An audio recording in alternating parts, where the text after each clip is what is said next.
Good morning, everyone, and welcome to our first public meeting of CalRecycle for the 2023 year. It is so good to see so many people in person, and welcome to those of you who are joining us remotely. I am Rachel Maki-Wagner. I am the director of CalRecycle, and I will be leading us off today with the director's report. Oh, and I think I'm supposed to give a quick reminder. Is that right? You know, I got coached on this, and then I quickly forgot. I hope everyone enjoyed their holiday weekend.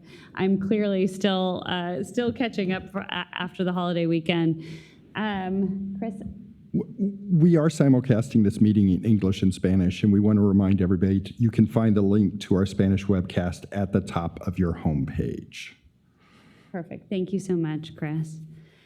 So I will start us off this morning with the director's report with a very, I think, exciting start of the year. 1 week ago, Governor Newsom introduced his 2023-24 state budget proposal that continues our transformation and our investments in California's clean economy. Despite an estimated $22.5 billion budget gap, this budget prioritizes the state's transition to a circular economy that recognizes waste as a resource. It preserves 95% of the $443 million invested in 2021 and 2022 budget acts to support implementation goals to reduce short-lived climate pollutants and advanced organic infrastructure, including support for SB 1383 implementation. The circular economy is California's roadmap to a zero-waste future. Zero waste builds on California's history of innovation by setting ambitious goals to shift away from a linear throwaway society to a recycling and circular economy. California programs have successfully reduced waste, and I think it's worth highlighting here what we've done over the course of many of our programs. We have recycled 463 billion beverage containers since the inception of the Bottle Bill program, 2.2 billion gallons of oil, and 32 million gallons of paint. 2.6 billion pounds of electronic waste have been recycled, 8.5 million mattresses have been recycled, and we have composted millions of tons of organic waste since the inception of our composting programs. I think it's really worth highlighting, and I enjoy highlighting the successes of our programs, but what we really did recognize with the state of disposal and recycling report that we released last month is that Californians are still landfilling 41 million tons of waste every year. And so we need to start taking all of those successes, but building a holistic plan for moving forward for the state of California. And so Governor Newsom's budget includes the first ever zero waste plan for the state of California. And we are really excited about working with you, our stakeholders, on getting that included into the finalized budget and then building that out and implementing it in the coming years. With that, I think what I'd really like to do is, I think there are a number of items that people would like to discuss today. So what I'd really like to do is kick off today's meeting and get to our presentations. And first and foremost, joining us this morning is Tina Walker, who is our Deputy Director for Wildfire Debris. Thank you, Rachel. Get my camera on. Thank you, Rachel. The recent sequence of atmospheric river storms has caused significant flooding and risk of mudslides and other threats in Northern California, and has required a temporary pause in disaster debris removal operations in Siskiyou County. Operational issues such as ground saturation, high winds, rock slides, and snow cover impact safe and effective operations. And just as soon as these threats subside, operations will begin again. The great news is we've made significant progress on the mission before the operations were paused. Of the 176 parcels enrolled in the state program for structural debris, only 33 remain to be cleared. That's an 81% completion rate. And we've cleared 67% of the properties from the remote McKinney fire and 95% of the properties from the Mill fire in and around Weed, California. Thank you, Tina. Next, I think,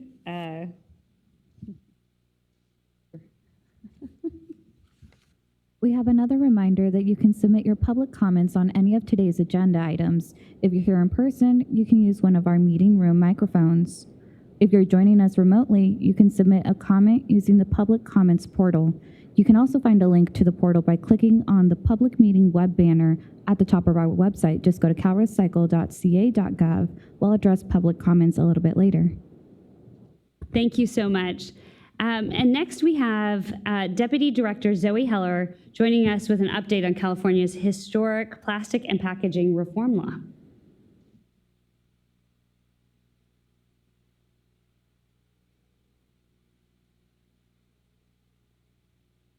Good morning. There we go.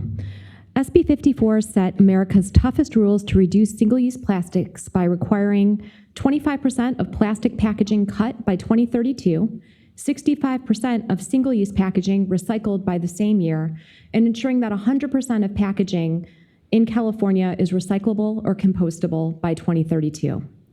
This morning, we're announcing our very first public information session on SB 54, as well as our brand new SB 54 listserv. If you visit our website and search listserv, you can sign up now. Our information meeting is January 31st from 10 to noon, and you can participate here in person, through Zoom, or through a live webcast. More information is coming and will be shared online and through the SB 54 listserv. Switching gears to 1383, as a reminder, we're going to be holding our next SB 1383 Chat with CalRecycle tomorrow from 1 to 4.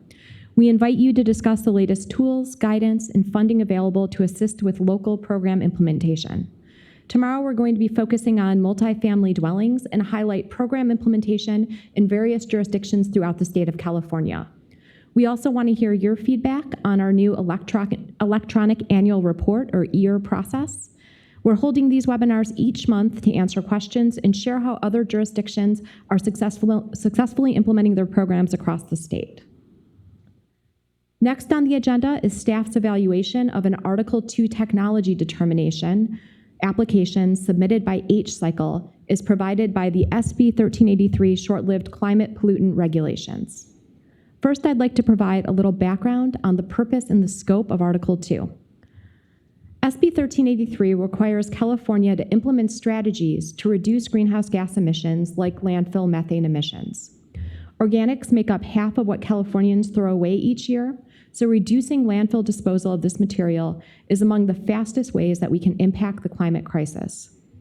Under SB 1383, a reduction in landfill disposal must reduce both the physical presence of organic waste in landfills and reduce greenhouse gas emissions. The Integrated Waste Management Act defines landfill diversion and disposal activities for purposes of city and county diversion mandates. Article 2 was necessary to clarify the activities and operations that constitute diversion of organics from landfill and disposal to implement SB 1383. CalRecycle, in consultation with the California Air Resources Board, identified the suite of organic waste management activities that meet these requirements and those that do not. SB 1383 regulations established a process to evaluate operations or facilities not explicitly listed under Article 2 that may reduce greenhouse gas emissions and reduce the disposal of organic waste. The purpose of this new life cycle analysis is to allow for new technologies to be evaluated as a reduction in landfill disposal and to assess their greenhouse gas emission impacts. Pursuant to Article 2, if results show a permanent reduction in life cycle greenhouse gas emissions equal to or greater than the emission reductions achieved by composting organic waste, the technology or activity is determined a reduction in landfill disposal. As explained in the request for action, an Article 2 technology determination is limited in its scope and application. The determination allows the technology to count as reduction in landfill disposal for purposes of the SB 1383 regulations if it can show it achieves the required greenhouse gas emission reductions. For clarification, Article 2 is not an endorsement of a technology. It does not constitute a permit or permit approval. It does not impact existing or proposed solid waste facility permits. It does not constitute a license or certification, and it does not mean a proposed technology deemed to be a reduction in landfill disposal under SB 1383 would not be considered landfill disposal under other laws. A project would be subject to all statutory and regulatory requirements, including CEQA, permit review, and approval processes, and must comply with all other existing statutes and regulations. The determination applies only to the technology description specified in the application and is void if any parameters of the proposed operation are different than described in the application. Turning now to the Article 2 technology determination application submitted by H-Cycle. This determination is based on an evaluation of life cycle greenhouse gas emission impacts of H-Cycle's technology as described in the application submitted to CalRecycle. H-Cycle's technology processes up to 130,000 tons of organic waste into high-purity hydrogen. The end uses for the hydrogen would include refining operations and heavy-duty fuel cell vehicles. The evaluation of H-Cycle's life cycle greenhouse gas emissions was conducted by CalRecycle in consultation with the California Air Resources Board. The evaluation found that H-Cycle's proposed technology meets the regulatory benchmark to be considered a reduction in landfill disposal. Application details and the analysis on this item can be found in the public notice linked on today's agenda. Action is needed by January 31st, 2023 to either 1, approve or disapprove of the determination that H-Cycle application constitutes a reduction in landfill disposal, and 2, approve or disapprove publication of the description of H-Cycle technology on CalRecycle's website. Moving on to our next topic, we would like to highlight that CalRecycle has now approved all industry-run pharmaceutical and sharps waste stewardship plans that have been submitted to date. Californians can use these programs to safely and properly dispose of their medication and used sharps material. Take a look at this short video. It's now easier than ever for Californians to prevent unwanted or unused medication from getting into the wrong hands. Just drop meds off in a collection bin or mail them back. You can also prevent accidental needle stick injuries by using free mailback programs. CalRecycle approved California's first ever statewide industry-run programs dedicated to safe medication and sharps waste disposal. It's easy and convenient. Look for medication drop boxes at participating pharmacies, hospitals, and sheriff stations, and/or receive free mailback materials when you buy new needles. Scan this QR code now for more information. If you missed that QR code, you can find more information about the Pharmaceutical and Sharps Waste Stewardship Program on CalRecycle's website. We are now more than a decade into California's paint stewardship program. Take a look at how extended producer responsibility requirements made it easier for consumers to help protect our planet. Every year, Californians buy enough paint to cover 35 million rooms with 2 coats. That's 70 million gallons of paint. But what can you do with what's left of this often hazardous substance once projects are complete? In California, it's free and easy to turn in leftover paint in a safe, environmentally friendly way. It's all thanks to a 2010 state law that made the paint industry responsible for managing excess paint. Now, 99% of Californians have a free drop-off site near them. Within 15 miles of my house, there are 18 paint care drop-off locations. It wasn't always this easy. Paint's illegal to dispose in your household trash or down the drain. Because it's made out of hazardous or dangerous chemicals that can pollute our local waterways and really hurt the wildlife that live in them. Paint chemicals include formaldehyde, turpentine, and other carcinogens and neurotoxins that, if improperly managed, can threaten our water, food, and our health. Older paint can even contain metals like lead, which are especially harmful for human health.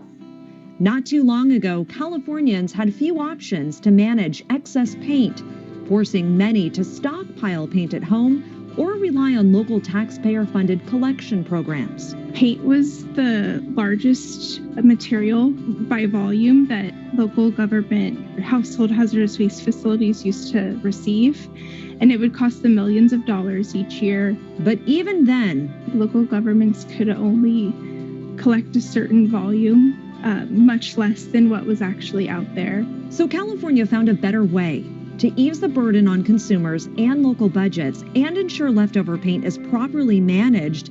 Then Northern California Assemblymember Jared Huffman authored AB 1343. The law made California the second state in the nation to enact an industry-run statewide program to handle used paint. Manufacturers that sell paint in California chose the nonprofit Paint Care to design and operate a stewardship program, which CalRecycle oversees. Paint Care helps consumers buy only as much paint as they need and recycle the leftovers. Consumers can find locations of paint drop-off sites by going to paintcare.org. Painting contractors and other businesses that have 100 gallons or more can have Paint Care pick up the paint for free. Funded by a small consumer fee on the purchase of new paint, the organization and its partners promote reuse. When you're done with your paint, someone else can use it. Paint Care partners paint reuse sites that offer free paint to Californians, and they're constantly looking for more. Collecting, reusing, and recycling more paint to keep harmful material from contaminating our communities. California Innovation shows the world how to make it easier for the public to help protect the environment.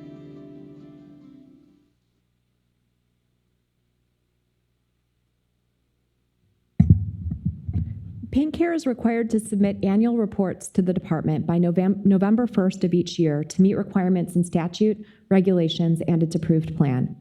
Paint Care's fiscal year 22 annual report shows a boost in program convenience by providing 847 free drop-off sites within 15 miles of 99% of Californians. The program also processed 3.5 million gallons of paint and increased paint reuse to its highest rate ever. The director will determine whether to adopt a finding of compliance, noncompliance, or conditional approval for Paint Care's annual report by January 30th, 2023. You can find the annual report and staff analysis on the public notice linked to today's agenda. Next on the agenda, 185 local governments will receive $6.4 million to collect or maintain used oil and filter collection and recycling programs throughout the state. With the Used Oil Payment Program awards, jurisdictions plan to support existing local programs, host used oil filter exchange events, promote the safe and proper disposal of used oil, support curbside programs and stormwater mitigation activities.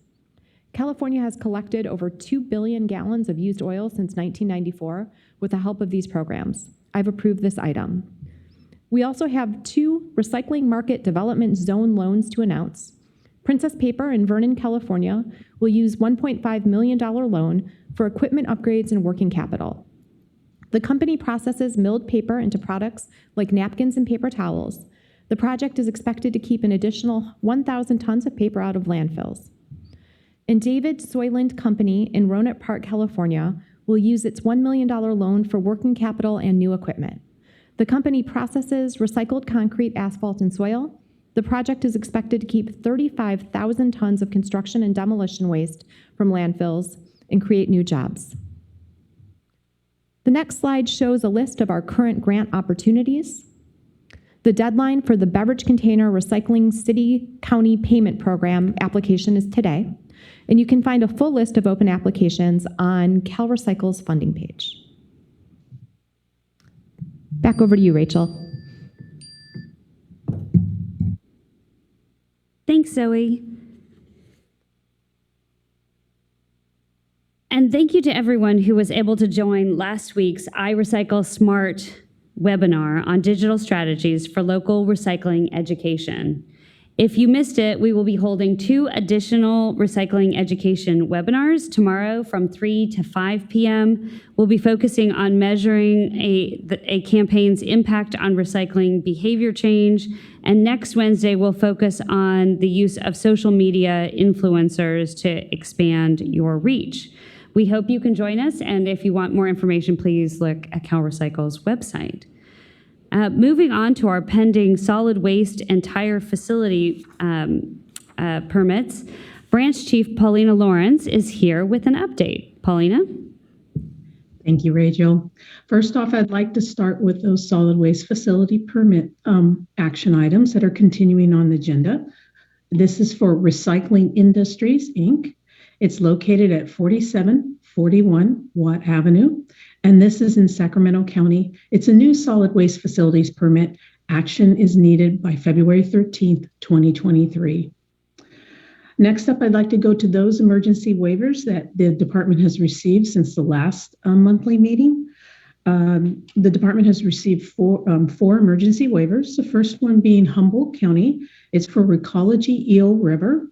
On December 20th, 2022, the County of Humboldt Local Enforcement Agency granted an emergency waiver for the daily tonnage and operational hours of the transfer station until February 18th, 2023. This is due to the December 20th, 2022 earthquake. Next up, we have two emergency waivers for Santa Cruz County. The first one is for the facilities of Buena Vista Drive Sanitary Landfill and Ben Lomond Transfer Station. On January 11th, 2023, the Department of Resources, Recycling and Recovery, known as CalRecycle, acting as the enforcement agency for Santa Cruz County, granted emergency waivers for these facilities for the permitted tonnage, hours of operation, types of solid waste, and storage time limits before transfer, in addition to processing or disposal of non-hazardous solid waste until May 11th, 2023. This is due to the emergency resulting from the severe winter storms throughout the state. And lastly, the department received emergency waiver late last week from San Mateo County for Ox Mountain Landfill.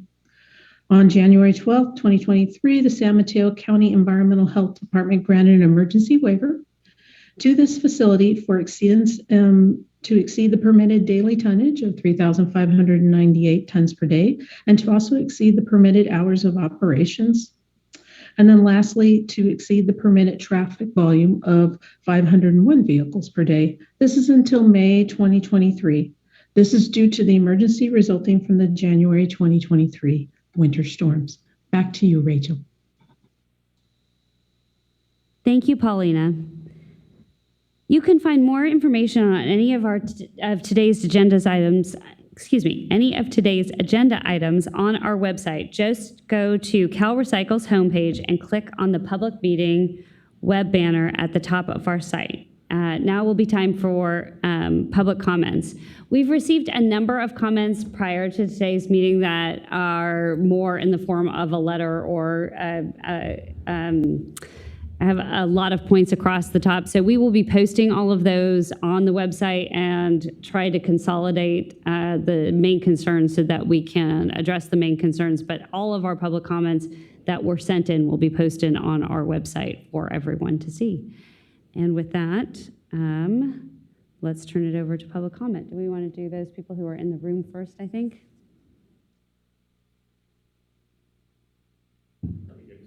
We are good to go. I don't think your mic's on, so hold on one second so people who are remote can hear you.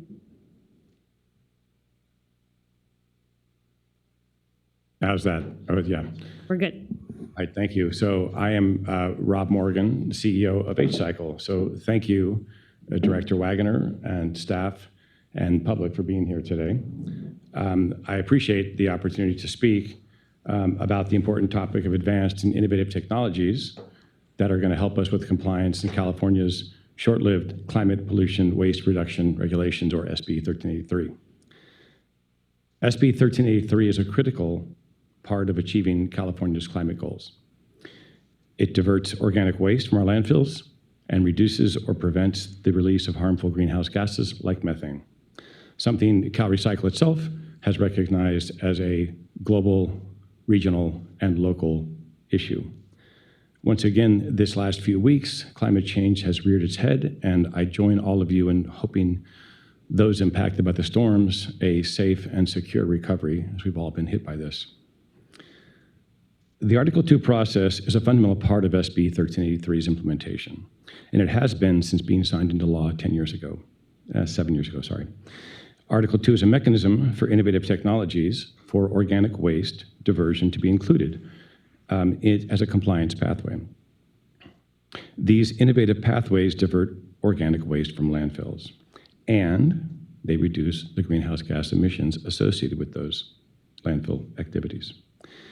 H-Cycle is proud to be part of this Article 2 conversation, and we are proud to be part of the solution as a complement to other pathways like anaerobic digestion or composting as the state works to achieve its climate goals.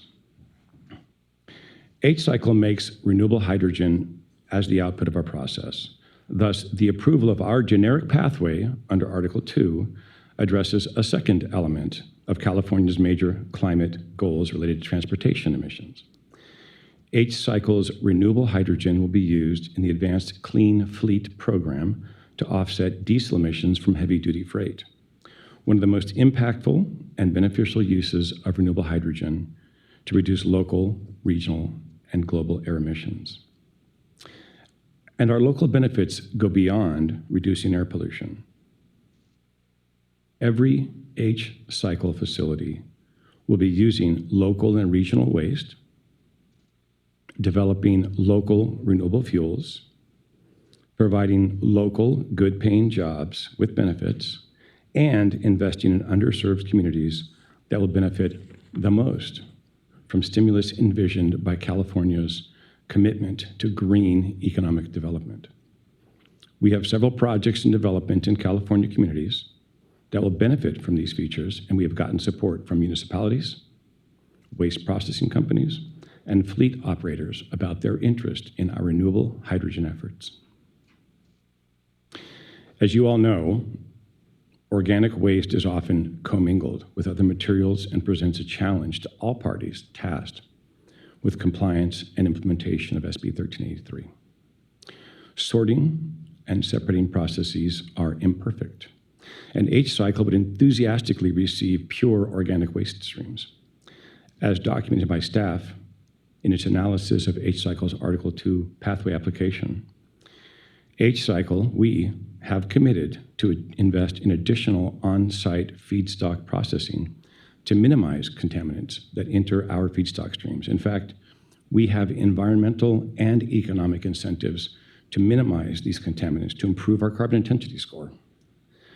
Over time, due to the work of CalRecycle, your constituents, the law itself, the built-in mechanics, the waste stream will get cleaner, should get cleaner, and that's better for all of us. CalRecycle staff has included a worst-case scenario in its analysis of our pathway, and the public should be encouraged that H-Cycle will still provide better than benchmark reductions in greenhouse gas emissions, even in the worst case. So I thank you for the opportunity to address you today. I thank you for your thoughtful consideration of our application for a generic pathway, and we look forward to approval of this pathway so that we can actually advance specific projects through their respective local project-level environmental reviews, whether it be CEQA, air quality reviews, other environmental assessments. We are confident that our approach and the environmental, economic, and social benefits of our process are going to help California to attain its ambitious and important climate goals. Thank you. Thank you so much. We'll go over to this mic next.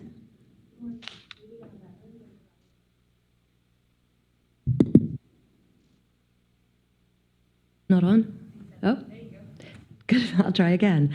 Good morning. Julia Levin with the Bioenergy Association of California. We represent more than 100 local governments, public agencies, nonprofit, community groups, and research institutions, and private companies that are working to convert organic waste to energy. I want to thank CalRecycle and your staff for all of your work on this important application and urge you to approve it and move forward. Hydrogen is, without doubt, the cleanest, most beneficial alternative to landfilling that we can provide in California at this point.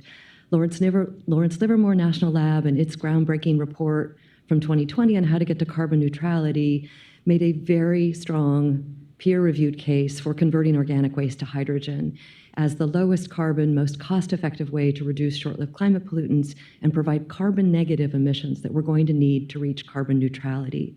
That's why the Air Board in its 2022 climate change scoping plan strongly pushed for more hydrogen production in general, and in particular using organic waste for hydrogen. The US Department of Energy in its Clean Hydrogen Hubs program, President Biden and Congress's Hydrogen Moonshot, has strongly encouraged projects to use biomass and other organic waste converted to hydrogen, both for the fuel itself and as process heat and power for hard-to-electrify end uses like cement, manufacturing, other industrial purposes. In the case of H-Cycle's application, this is going to be a particularly beneficial project. Not only will it help reduce landfilling, your goal, but it will replace diesel in heavy-duty trucks. Diesel particulate matter and diesel pollution in general from heavy-duty trucks is the single largest source of air pollution in the South Coast and the San Joaquin Air District, the two dirtiest air districts in the entire country. It's also the largest source of air pollution in most disadvantaged communities.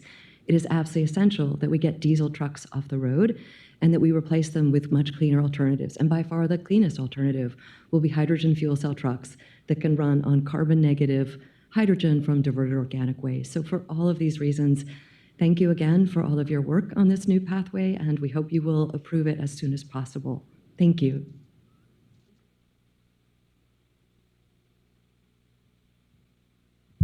Good morning, Director Wagner and members of the, actually you're not members of a board, the department, I apologize. Nick Lapis with California Advanced Waste, here to urge you to reject the RFA for H-Cycle. We submitted pretty detailed comments that I do not want to repeat in depth, but I did want to highlight a couple of them. Before I do that, I actually wanted to ask a question just to put on the record. Without speaking specifically to this facility, would a facility using this technology with the feedstocks identified in the RFA be considered a transformation facility? Well, that's a little bit complicated because I think what the first part of the question is the technology. So the technology as identified by H-Cycle's application would qualify as pyrolysis, which is a form of transformation. And for the purposes of this RFA, I believe the feedstock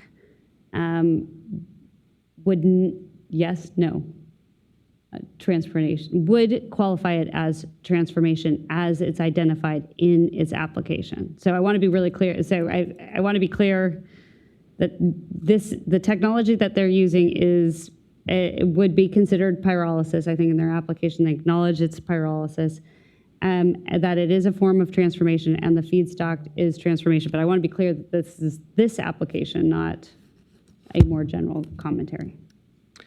And the reason I asked that is actually twofold. First of all, just to get that on the record, because I think there's been some question about that, but also because this technology determination would not be necessary if this was a biomass conversion facility.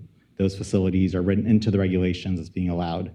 So by definition, this would only be necessary if it's not a biomass conversion facility. A couple points from our comments I want to reiterate, again, without trying to read a 6-page letter into the record. I mean, fundamentally, we do not believe that the technology could have met your own requirements in the regulations for being a better source of reductions of greenhouse gases than compost facilities.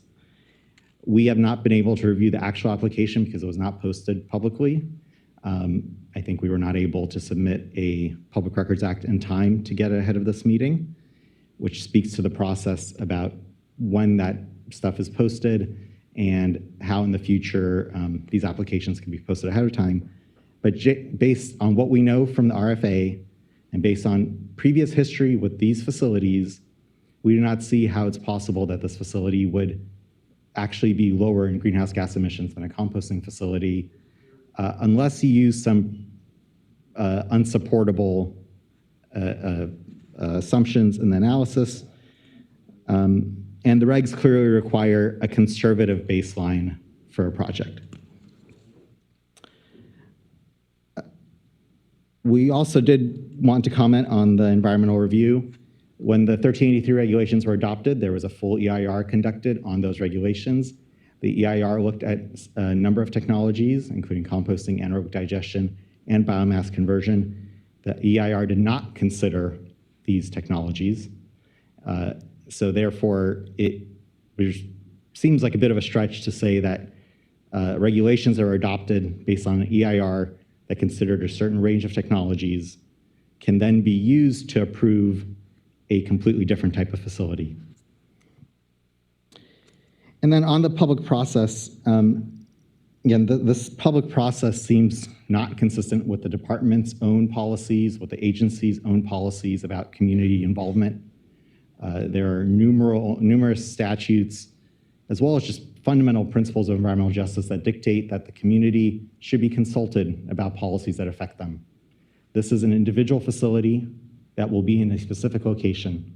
The location was not publicized. The community was not asked to participate.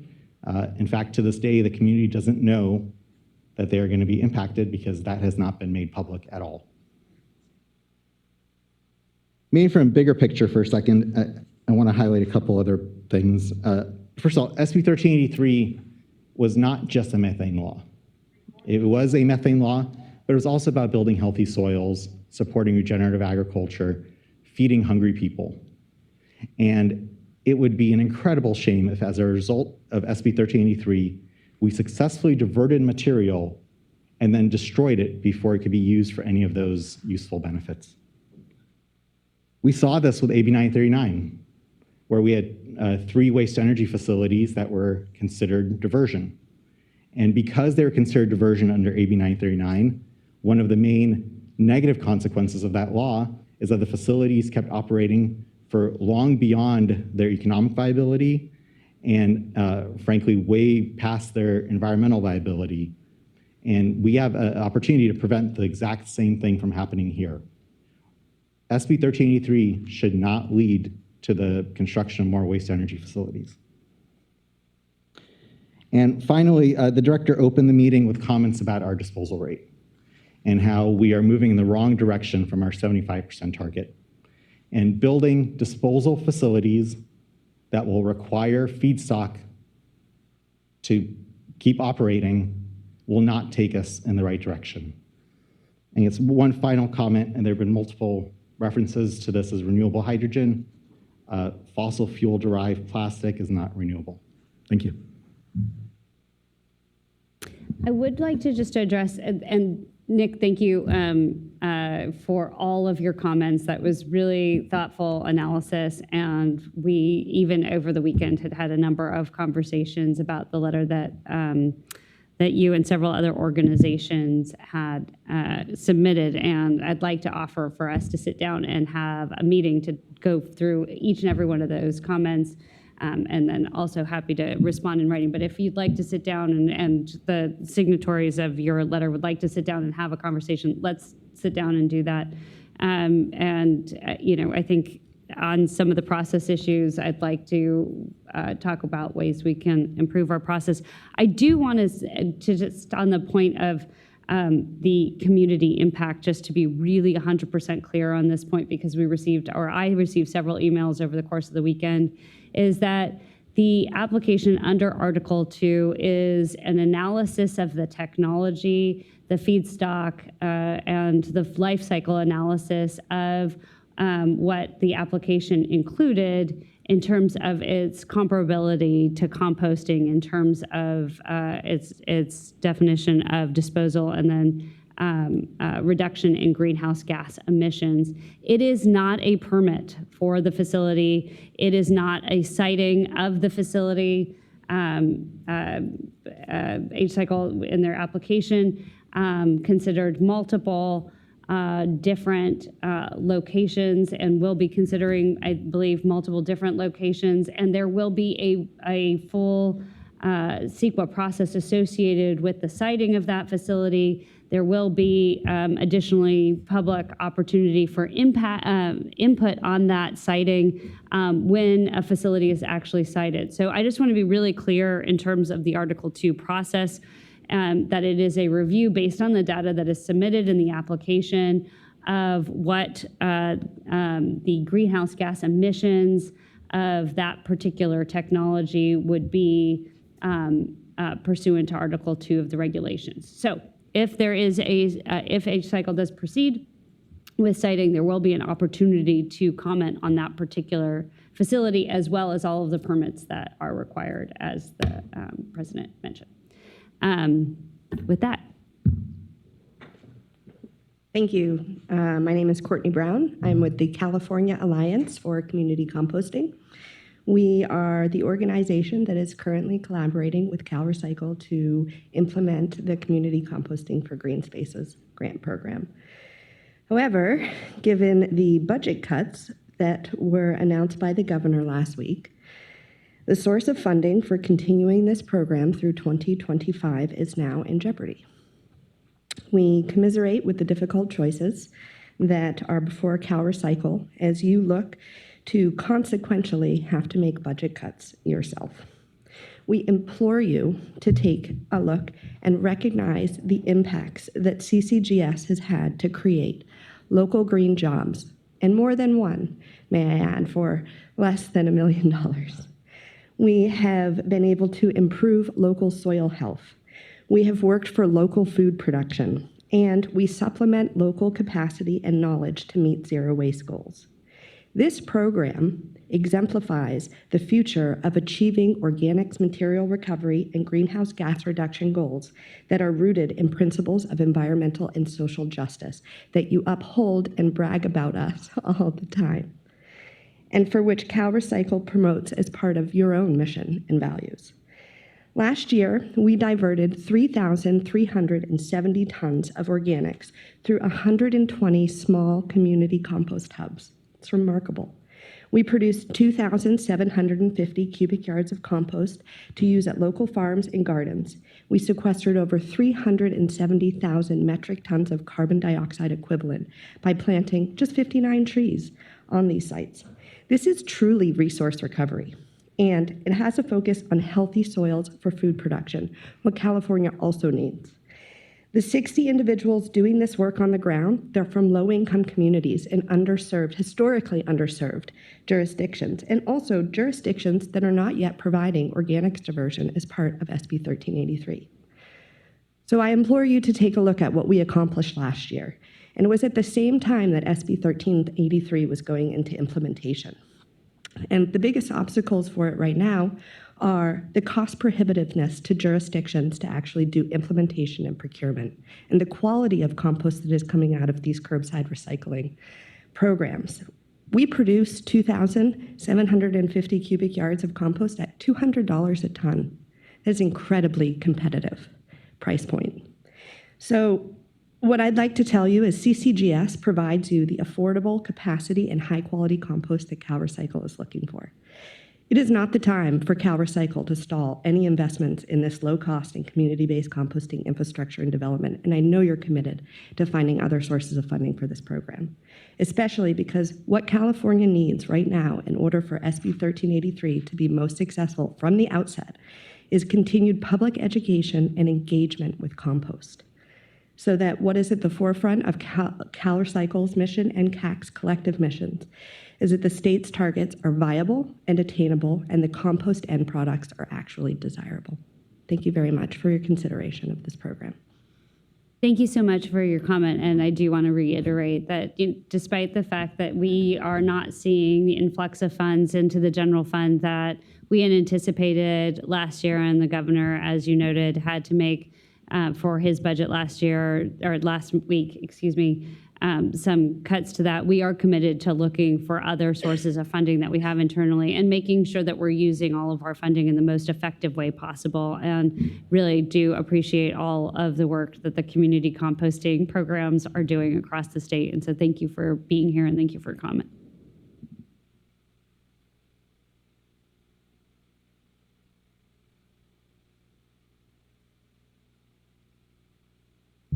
My name is Steve Carlson for Steve Carlson and Associates on behalf of Athens Services in support of H-Cycle's Article 2 application. Athens Services is a local, family-owned waste collection and recycling company that has been in the greater Los Angeles community for over 60 years. Our focus has always been and continues to be on responsible waste collection and investing in the newest technologies to recover as much material as possible for other uses. We constantly look for and are working to develop new and innovative pathways for compliance with SB 1383. As Ms. Heller indicated in her presentation, Article 2 is an important part of that, to look for innovative technologies beyond the scope of the original 1383 to be included as a compliance pathway, which is, for us, incredibly important with the challenges of implementing 1383. H-Cycle's technology is a key part of this conversation. Athens has, on a personal level, if you will, Athens has installed and operates 2 organic separation presses that remove organics from the landfill waste stream. The materials are sent for composting, beneficial reuse, and the liquids to an anaerobic digester. H-Cycle technology will convert the remaining organic volumes into hydrogen and is 100% landfill avoidance. As has been indicated, H-Cycle's technology meets and surpasses the benchmarks as CARB and CalRecycle have found. We actively work with our local governments to assist with their compliance with 1383 diversion and procurement.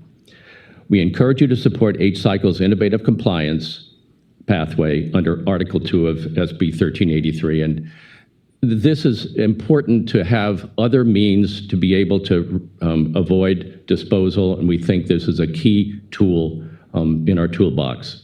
Thank you.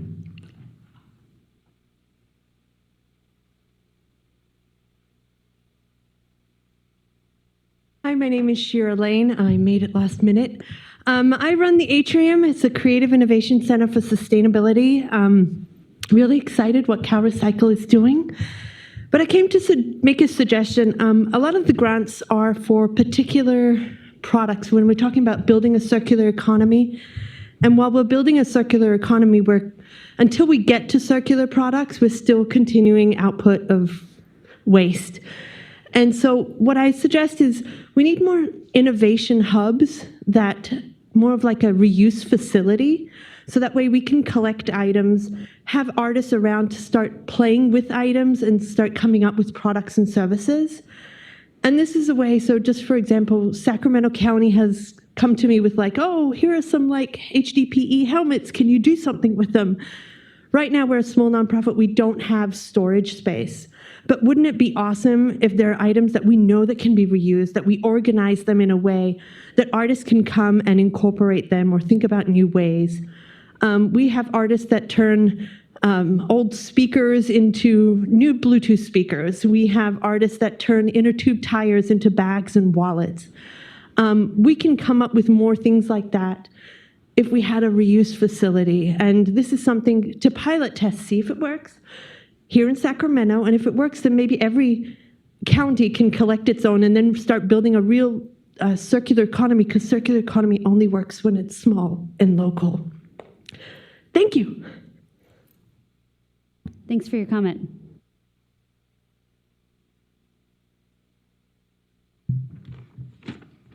Good morning. Evan Edgar on behalf of Edgar Associates. I'm an engineer for the compost and emerging technology industry. I'm here to support Courtney Brown's applications for community compost grants. We support community compost throughout the state as part of the California Compost Coalition. To get that funding is important. So let's continue on with community compost. Yeah, that is a local circular economy, as we just heard. I'm also here to support H-Cycle's application under Article 2. It's just a technology review. Being an engineer, I review all types of technologies. And upon my look at the record, it's not a transformation facility. It's an EMSW facility. That's Engineered Municipal Solid Waste, AB 1126 Gordon, 2012. So of record, it is an EMSW facility. And at the local level, the lead agency, city or county planning, will do all the work that Nick wants people to do with regards to public engagement. I've been involved with EMSW facilities at the local level, and we have a robust lead agency that looks at all of the CEQA issues and looks at all the community purpose and input. So it's going to happen once this selection is is cited throughout California. I'm sure H-Cycle is going to go through the process to environmental review. So, and it says it's a comparison to compost, but really, by taking these MRF residuals, it's not really a comparison to compost, is that as behalf of the compost industry, we don't want these MRF residuals. From 2014 to 2021, in your last waste characterization study, MRF residuals went up 3 million tons. 3 million tons. I don't want them. I don't want to compost that junk. There's no other alternative other than to put in the landfill. So if the environmental community wants to landfill this stuff, that's the alternative. This is not incineration, H-Cycle. It's not transformation. The statute, it is the EMSW facility. So that's a key thing to put into the record. And at the local level, when they permit it, that will come out. One of the things I do as an engineer, I look at all types of different technologies. So we do anaerobic digestion and make renewable natural gas. And at the local level, we're doing that in the Environmental Justice Committee, EJAC. There's an Environmental Justice Advisory Committee at CARB. You'd be surprised that they're opposing renewable natural gas. And I'm old hat, no cattle. I'm not the dairy guy. I'm the urban cowboy talking about anaerobic digestion. I can't even have them support RNG in places. Plus, I work on biomass conversion with biochar. That's a great technology review, and we're deploying that statewide. And now we're looking at making hydrogen out of MRF residuals, and it's not good enough. RNG is not good enough. Biochar is not good enough. What is good enough for environmental justice community? I've been in front of them for the last year, in front of EJAC at CARB. I gave them all types of information about what's going on with the one technology they do support. EJAC is on record of supporting zero emission vehicles and all the battery production on record. For the last year, I have given the EJAC committee information from Amnesty International, UN reports, even Cal EPA, the sourcing of rare minerals to make these batteries to electrify and get off RNG and hydrogen, which is here and now and carbon negative, to have this ZEV battery future and a linear economy that's global, not the local circle economy. The environmental justice communities, and I read them off, and I've challenged them for a year. They're right here on this letterhead. Green Action for Health and Environmental Justice, Greenpeace USA, Sierra Club. Where are these people with regards to the global linear economy? The kids are dying in the Congo. We're digging up First Nations. And for the last year, I put this in the record, crickets, zero. Even from the $6 billion investment the government's put in the ZEVs with no conditions. Where's end-of-life recycling? Where's the carbon intensity because they're not zero emissions? So I'm just appalled that we get this type of letter from the environmental justice communities opposing a program that will be under thresholds that we don't want as a composter or end up in landfills or get off diesel, and they would oppose such a great project to move in the hydrogen economy. So I challenge Greenpeace Sierra Club to step up and talk about ZEV batteries and the mining of cobalt in the Congo, but they don't. It's hypocrisy. So I will close by saying I support community compost in a real circular economy and what Courtney Brown's doing. I support the H-Cycle application. Thank you. Thank you so much for your comment.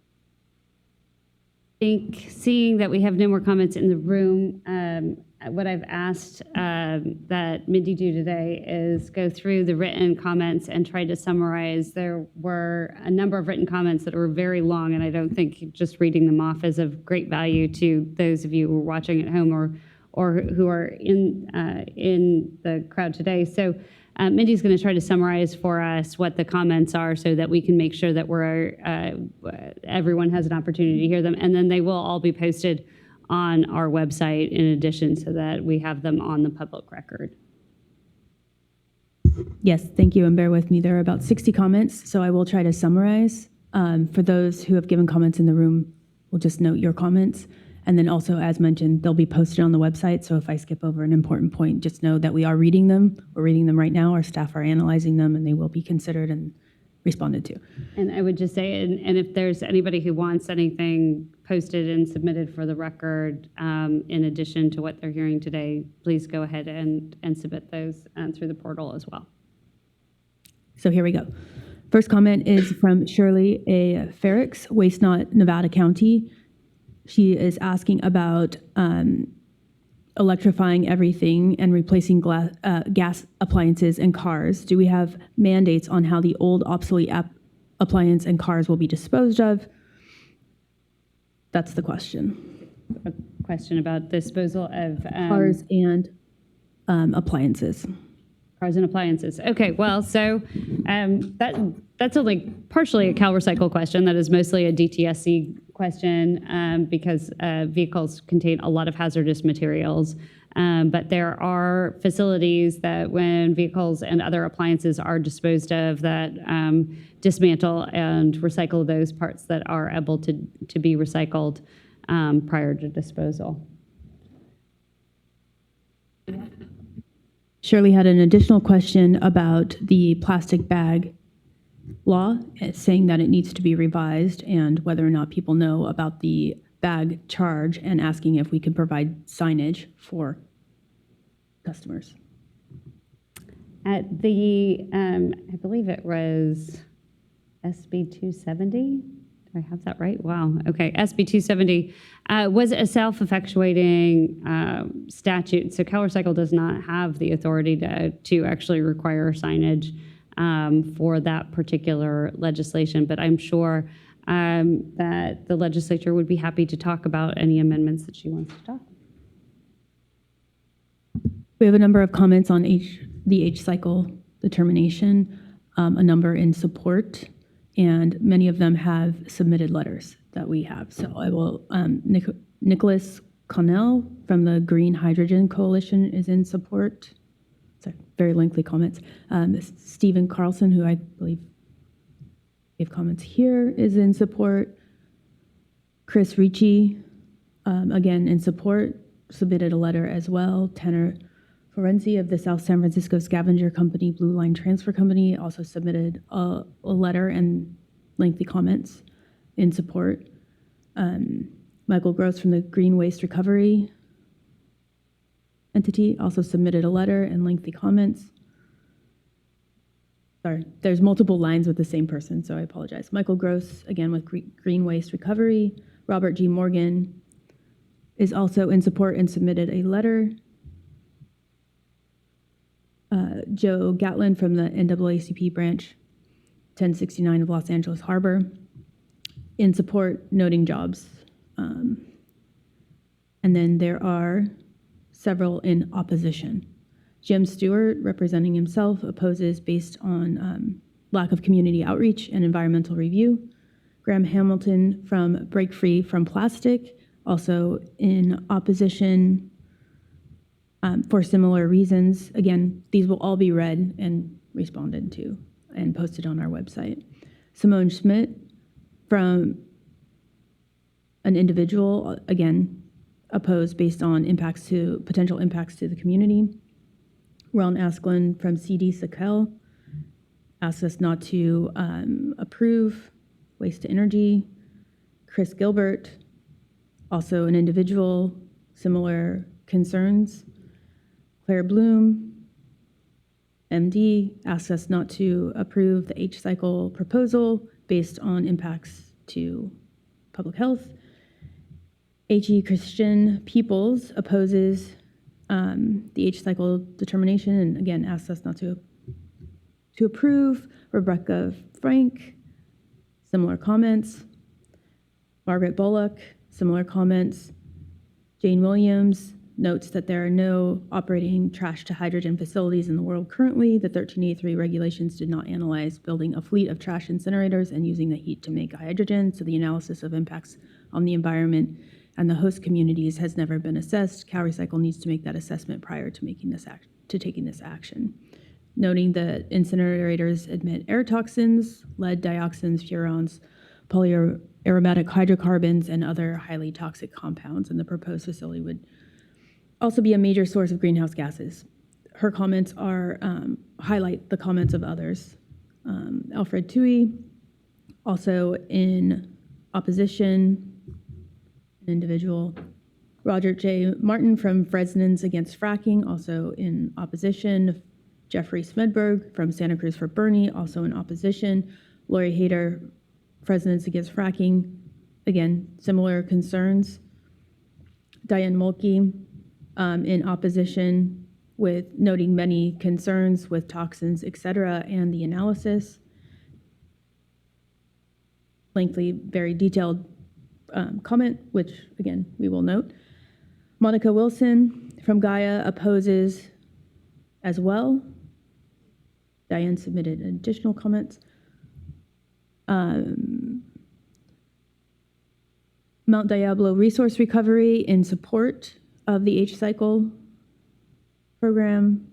Again, comments. Additional comments have come online since I started. Christine Lucky's Hinkle from 301 Organics. This is on 1383 implementation and focusing on source separated organics and using more communications in order to encourage consumers to separate their organics. A very likely comment on this as well.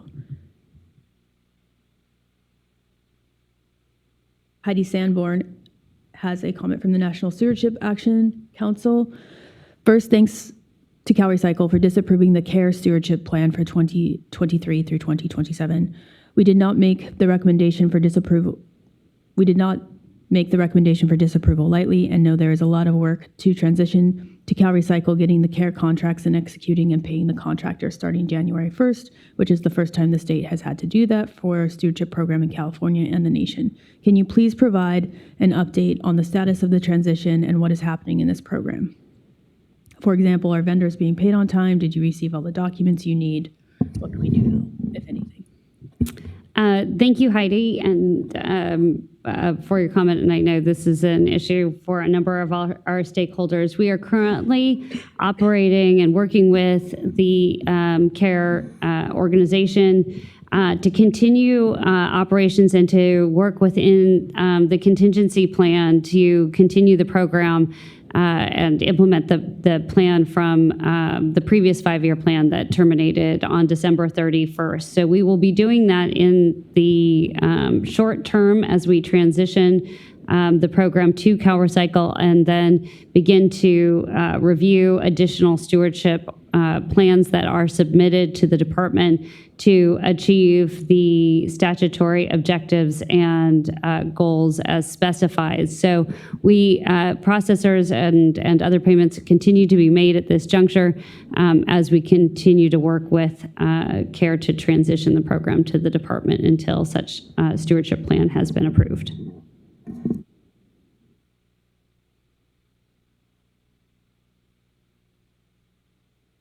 Sandy Lee from Eco 411 is recommending an app and noting that communications are very important for implementation of 1383 and asking, would CalRecycle or city management